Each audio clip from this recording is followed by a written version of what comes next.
Good evening, and thank you so much for joining me for this WNCT Now Digital News Update. I'm Emily Severidge, live in the WNCT Digital Studio. It's been 1 year since this pandemic began here in North Carolina. The state had its very first confirmed COVID case on March 3rd of 2020.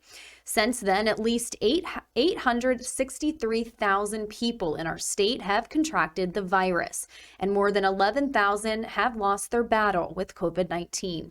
Not on your sides, Amber Joseph spoke to Vidant Health CEO Mike Waldron on his and other medical experts' feelings on where we are currently as a state. Waldron says this is no time to let our guard down. The doctor is hopeful that we're making progress in fighting this virus. And so we just have to be very cognizant that we're still in it, and that we reflect on how hard it's been, and we respect the families that have lost people, the communities that have lost people, and the providers that have tried to help people through this really difficult time. Health officials say they are optimistic about COVID vaccines to further decrease the spread of the virus. More on how other counties in the East are dealing with the pandemic 1 year later and their current plans for vaccinations. That coming up in our newscast at 5 and 6. U.S. Capitol Police say they're preparing for potential threats at the nation's capital by upping security and establishing physical structures.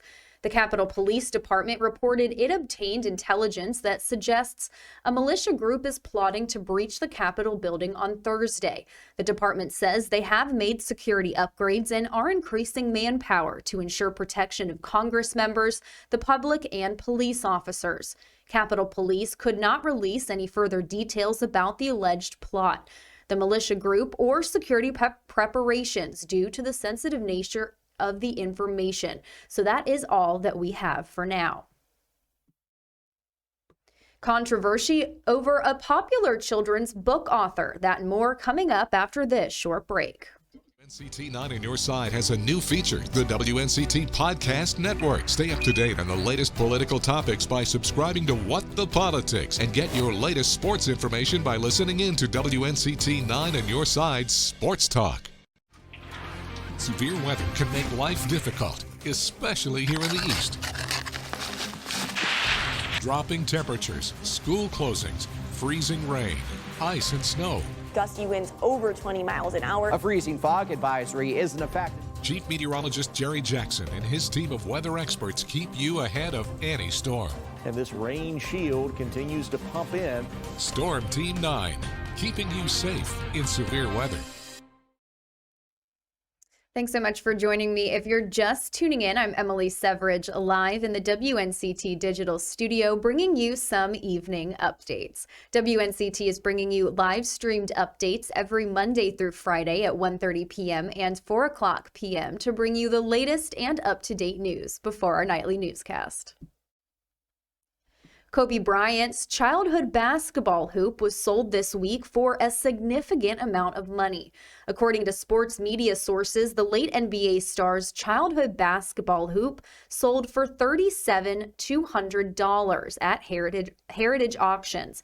It was attached to the garage at Bryant's childhood home in Pennsylvania. The house recently sold for $810,000, and the seller wanted a boatload of money for the backboard and rim, but the buyer wasn't interested.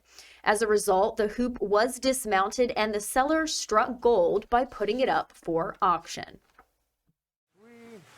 A Nash County man tried his luck on a $10 lottery ticket and ended up walking away with a $1 million prize.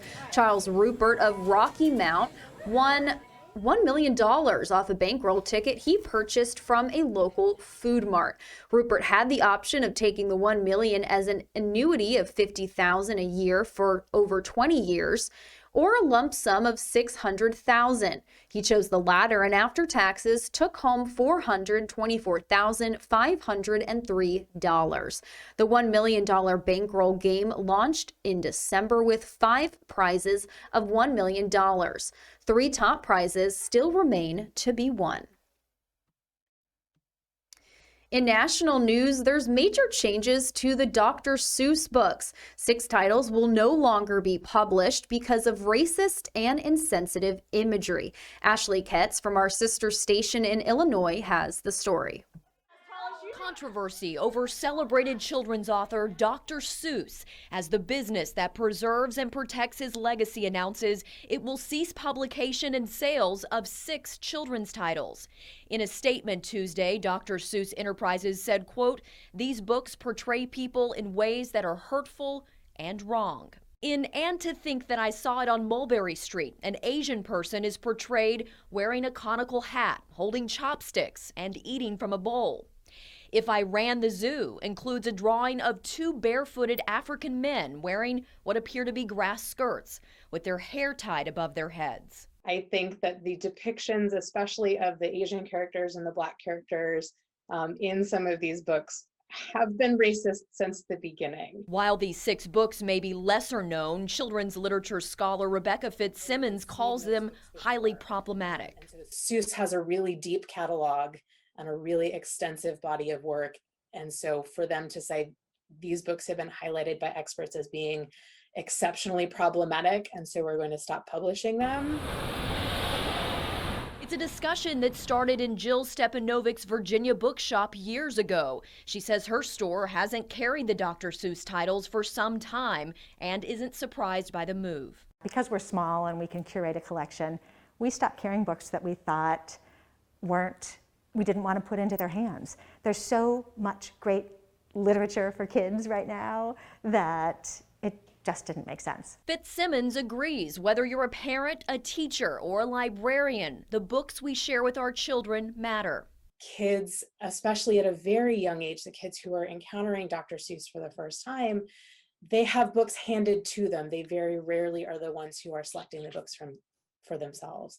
And so that puts a lot of responsibility on us, the grown-ups in their lives, to choose books that reflect the world that we want them to see. The move drew immediate reaction on social media, some calling it another example of cancel culture.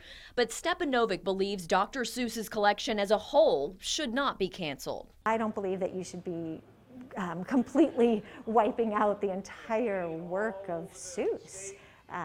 But I absolutely believe that there are those titles that don't benefit any child by having them in their hands. Well, that's going to wrap up this WNCT Now Evening News Update. We have more news coming up for you tonight on our broadcast at 5 and 6 on Channel 9 WNCT, so be sure to stay tuned for that. And thank you so much for watching.